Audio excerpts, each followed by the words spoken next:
Masuk perguruan tinggi, pulang-pulang kasih ijazah SMK. Nah ini yang terjadi pada wapres kita.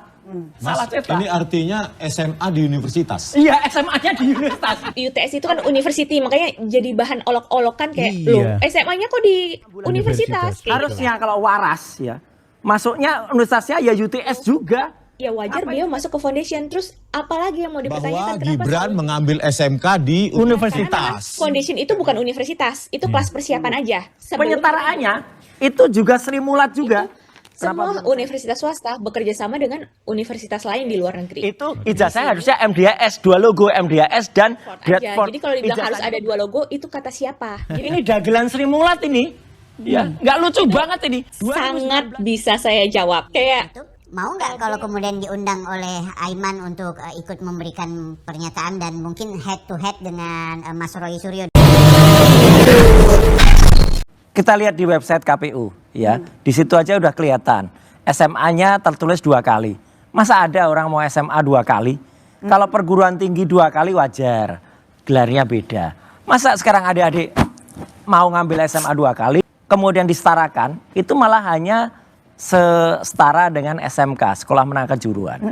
Pemirsa Indonesia silakan lihat, ini dagelan lagi. Dia ngambil di UTS, kemudian penyetaraannya tuh hanya disetarakan setara dengan SMK, Sekolah Menengah Kejuruan. Coba adik-adik di sini tanya, kalau ada satu aja saya berikan pujian. Maukah adik-adik ngambil perguruan tinggi di luar negeri, University Technology of Sydney, tapi kemudian pulang-pulang ijazahnya disetarakan SMK, Sekolah Menengah Kejuruan. Ada yang mau nggak? Nggak, teman-teman boleh. Ada yang mau apa enggak? Ada yang mau nggak? Masuk perguruan tinggi, pulang-pulang kasih ijazah SMK. Nah ini yang terjadi pada wapres kita. Salah cetak. Ini artinya SMA di universitas. Iya, SMA-nya di universitas. oke. UTS itu kan University Technology Iya, Sydney ya. ini kok bisa SMA? Berarti SMA-nya di universitas. Oke, baik. UTS itu kan university, makanya jadi bahan olok-olokan kayak, loh SMA-nya kok di universitas? Kayak gitu kan. Karena mereka nggak tahu. Jadi bapak-bapak atau ibu-ibu yang kurang pemahaman, kurang tahu, mohon cari tahu dulu, belajar dulu. Ada yang namanya foundation. Indonesia itu tidak mengenal secondary school, tidak mengenal foundation. Jadi bingung mau diistilahkan apa kan. Makanya di data KPU ya, ditulis SMA-nya jadi 2 kali. Secondary school ditulis SMA, terus yang di UTS juga ditulis SMA. KPU itu data publik yang dilihat oleh masyarakat Indonesia. KPU menuliskan UTS itu setingkat SMA atau ijazahnya itu disetarakan dengan SMK karena untuk mempermudah masyarakat Indonesia biar ngerti loh jenjang pendidikannya. Karena kalau ditulis, oh secondary school dan foundation, Indonesia nggak kenal ya apa itu secondary school dan foundation. Kemarin juga ada yang menyerang saya di sosial media yang bilang, kata siapa Indonesia nggak ada secondary school? Ada, tapi kan sekolah internasional. Sekolah internasional itu kan baru-baru. Orang awam taunya sejak puluhan tahun lalu itu SD, SMP, SMA. Nggak semua orang tahu ada secondary school dan ada foundation kayak gitu. Jadi untuk mempermudah pemahaman masyarakat, saya rasa KPU itu menuliskan SMA sebagai secondary school orchid itu sebagai SMA. Oke, karena sudah ada SMP-nya di Indonesia. Kemudian UTS ditulis sebagai SMA ya karena memang tidak ada tingkatan setara sepadan dengan foundation untuk tingkatan pendidikan di Indonesia kayak gitu. Jadi menurut saya dibilang itu SMA ya memang sudah tepat. Dan ijazahnya disetarakan dengan SMK itu juga memang sudah tepat kayak gitu. Jadi apa yang perlu dipertanyakan? Kadang gini, kalau memang sudah nggak suka ya, kita mau jelasin kayak apapun itu nggak akan diterima. Pasti dicari kesalahannya. Padahal tingkatan foundation orang makin bingung. Betul. Data KPU itu kan dilihat oleh masyarakat Indonesia.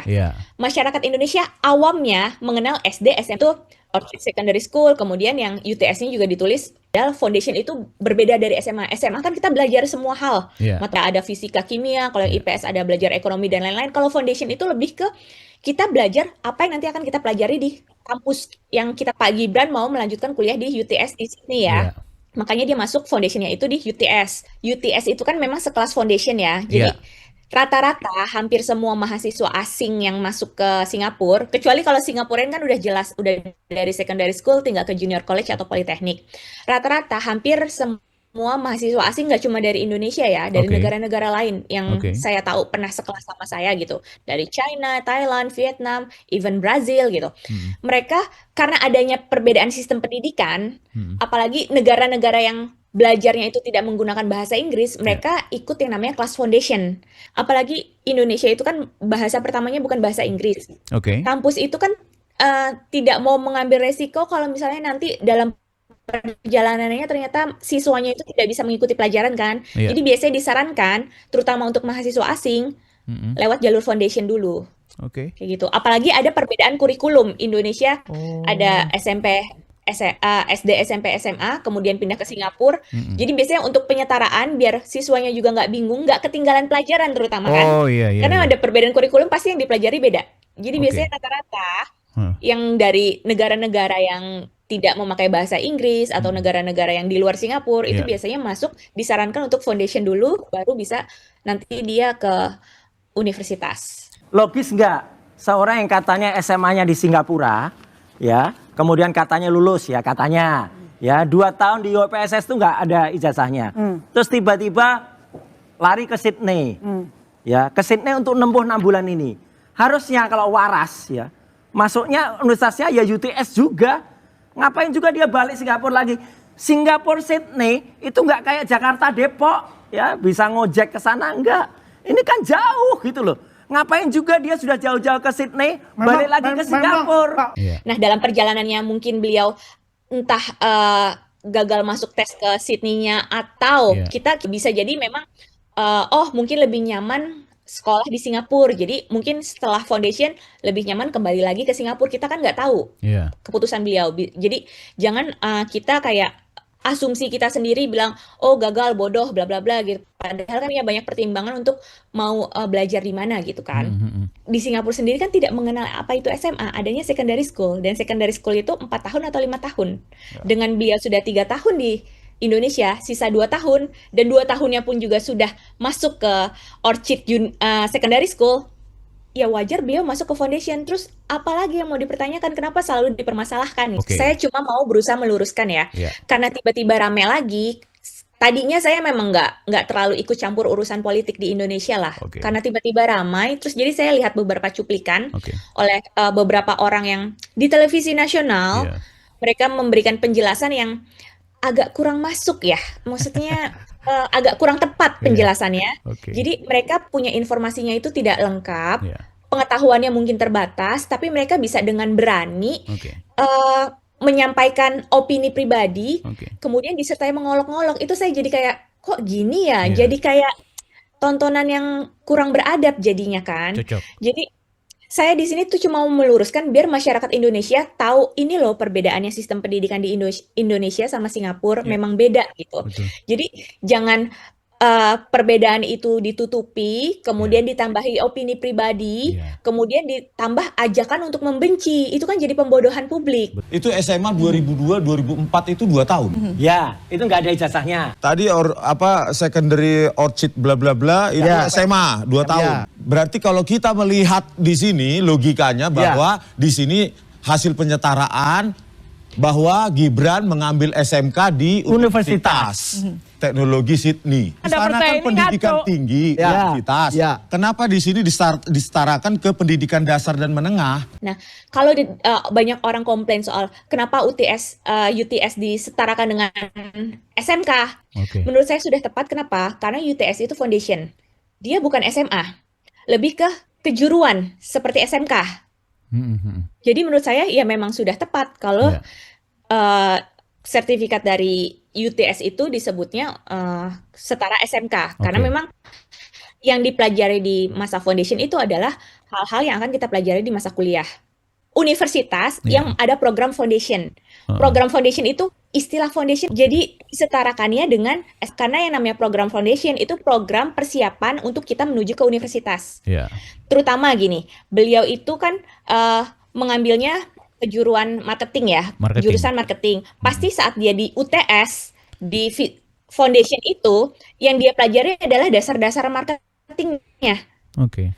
Kenapa disetarakan dengan SMK? Karena memang foundation itu bukan universitas, itu kelas persiapan aja sebelum kita join ke universitasnya. Kita kan ada perbedaan sistem pendidikan. Kalau di Indonesia itu jelas step by stepnya itu SD 6 tahun, SMP 3 tahun, SMA 3 tahun, di total 12 tahun. Baru setelah itu kita cari kampus untuk kuliah. Kayak gitu. Bisa langsung ke universitas. Kalau di Singapura itu saya buka bagannya aja biar lebih jelas, ada Oke. gambaran. Jadi yang menonton tidak mengawang-awang ya. Iya. Jadi kan primary school ini setingkat SD 6 tahun. Nah, kemudian itu saat primary school itu ada tes yang namanya PSLE test. Itu untuk menentukan apakah kita akan masuk ke secondary school yang express, yang masa belajarnya cuma 4 tahun, atau kita akan ke secondary school yang 5 tahun, yang normal. Oke. Nah, kalau sudah masuk secondary school, nanti ada tes lagi nih. Iya. Ada tes untuk masuk ke junior college, yang masa belajarnya 2 tahun, atau masuk ke politeknik yang masa belajarnya 3 tahun. Oke. Nah, rata-rata untuk masuk universitas negeri, persyaratannya memang harus A-level. Iya. A-level itu junior college. Jadi, kalau sudah masuk junior college, biasanya punya kesempatan lebih besar untuk masuk ke universitas negeri.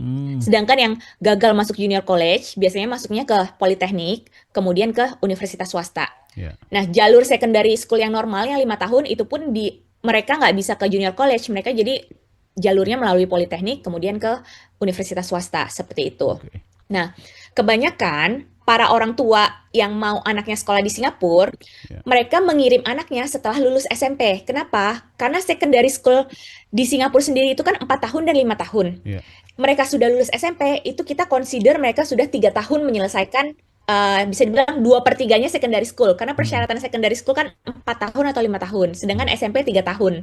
Berarti kan sebenarnya kalaupun pindah ke Singapura, mereka tinggal ikutin kelas penyetaraan 1 tahun atau 2 tahun, tergantung nanti tesnya kan. Dia akan masuk di secondary yang mana nih, kayak gitu. Karena kalau misalnya lulus SMP, kesempatan mereka lebih besar untuk bisa masuk ke junior college. Karena sama aja kalau kayak kita mau masuk universitas negeri di Indonesia, ada batas umurnya, berapa tahun setelah lulus kita bisa ikut tes untuk masuk universitas. Oke. Begitupun di Singapura. Jadi kalau udah ketuaan kayak lulus SMA, mereka udah nggak ada kesempatan nih untuk masuk ke junior college. Mereka mau nggak mau jalurnya cuma ke universitas swasta. Makanya sepemikiran saya adalah tentu Pak Jokowi mau yang terbaik untuk anaknya. Jadi anaknya dikirim sedari awal lulus SMP supaya punya kesempatan untuk masuk ke junior Junior college. college, ya. Pada perjalanannya mungkin tesnya gagal atau bagaimana kan kita nggak tahu ya. Karena untuk Singaporean sendiri kan nggak semua orang bisa masuk ke A level. Oke. Gitu. Jadi Nah, apa yang perlu dipertanyakan? iya, kan Semua yang sudah jelas. Ya, kenapa cuma 2 tahun? Ya karena memang persyaratannya cuma 5 tahun. 3 tahun nih. Di sini terlihat Oke. jelas 4 tahun oke. secondary school atau 5 tahun. Anggaplah ambil yang jalur normal 5 tahun. 3 tahunnya sudah di Indonesia, SMP. Iya. Sisa 2 tahun. Pas dong. Pas junior college secondary school orchid 2 tahun. Terus apa yang perlu dipertanyakan?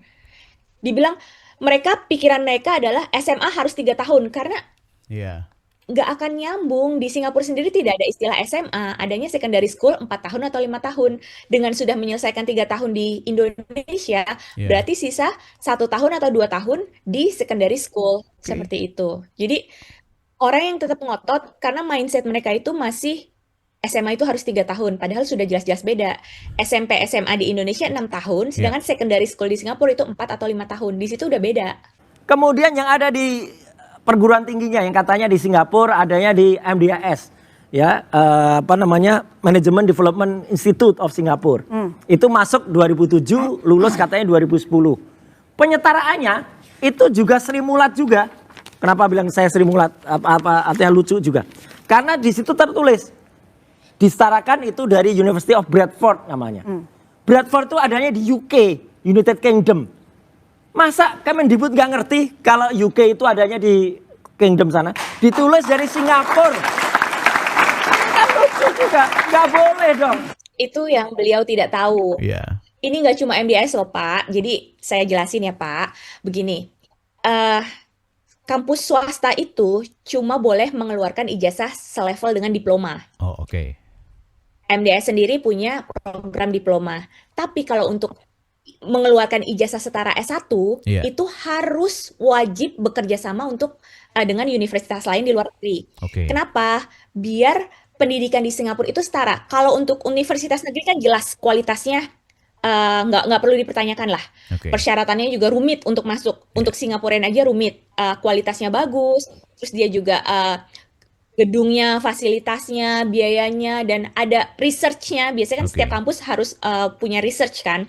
Nah, untuk mempertahankan kualitas itu, supaya kualitas universitas swasta di Singapura itu setidaknya sepadan dengan universitas negeri, Iya. mereka mewajibkan universitas swasta itu untuk bekerja sama dengan universitas lain di luar negeri yang sudah kompeten, yang Oh. sudah track record-nya tuh terpercaya. Iya. Jadi MDS rekanan dengan kampus-kampus lain di luar negeri supaya ya jelas modulnya jelas, pembelajarannya jelas seperti itu. Karena tidak seperti di Indonesia, kampus swasta kan akreditasi A, B, Iya. C, kadang bisa juga kondisikan lah Iya, untuk iya, iya. akreditasi, biar makanya diwajibkan untuk universitas swasta bekerja sama dengan universitas lain di luar negeri. Itu nggak cuma MDS, karena dari kampus-kampus yang saya datengin, itu semua universitas swasta bekerja sama dengan universitas lain di luar negeri. Oke. Di sini MDS dengan kampus-kampus di Inggris. Ada beberapa kampus yang juga kerjasamanya sama universitas di Australia. Iya. Karena Singapura sama Australia kurang lebih sama lah ininya pendidikannya. Iya. Kemudian ada juga yang beda lagi universitas swasta tapi kerjasamanya dengan universitas di Amerika. Jadi beda-beda. Range-nya itu banyak banget universitas swasta di Singapura. Terus juga kerjasamanya juga banyak, kita tinggal pilih. Soal budget juga banyak, dari yang Iya. standar biasa, tapi mungkin untuk orang Indonesia termasuk mahal ya, sampai Iya. yang per semesternya itu mahal banget juga ada. Ijazah di Singapura itu Ada. MDIS. Itu ijazahnya harusnya MDIS, 2 logo MDIS dan Bradford. Ijazahnya tuh Bradford. Jadi dia salah beli ijazahnya. Loh, kok Pokoknya gini ya, salah. Oke. Biar publik tahu, Mas, biar masyarakat juga tahu bahwa ini bodong semua. Seorang wakil presiden, meskipun dia udah jadi, kalau dia terbukti telah melakukan sesuatu pada ijazahnya, dan dia memang terbukti tidak pernah SMA, yang nanti akan digugat oleh Pak Subandi dan sudah jalan, ya dia harus mundur. Kalau ijazah saya yakin pasti sama. Oke. Karena untuk ijazah S1 memang dikeluarkan dari kampus rekanan. Mungkin sudah melihat ijazah saya yang beredar di sosial media Iya, ya. iya, sudah ada. Saya kan universitas rekanannya itu University of Sunderland. Oke. Logonya memang cuma Universitas Sunderland. Sama Iya. seperti beliau yang MDS rekanannya dengan University of Bradford, Iya. logonya juga Universitas Bradford aja. Jadi kalau dibilang harus ada 2 logo, itu kata siapa? Jadi bapak-bapak atau ibu-ibu yang begitu menggebu-gebu memberikan pertanyaan yang kurang tepat, Heeh. tolong research dulu. Iya. Jangan cuma sekedar katanya. Kadang gini, orang kalau udah nggak suka kan tidak bisa Subjektif. menerima kebenaran, Betul. kan? Orang kalau udah nggak suka, cuma percaya apa yang ada di pikirannya. Iya. Cuma kayak cherry picking, cuma mau menerima info-info yang sesuai sama pemikirannya Iya. gitu. Beliau bisa menyimpulkan ada 2 logo itu dari mana? Ada contoh ijazahnya yang lain nggak? Anak lain atau siswa lain yang Iya. juga kuliah di tempat yang sama dengan ijazah 2 logo tuh tahu dari mana gitu. Iya, Jangan iya. cuma sekedar katanya ya. Heeh. Pengetahuan terbatas. Oke. Info mungkin dapat dari katanya-katanya. Iya. Tidak ada bukti langsung.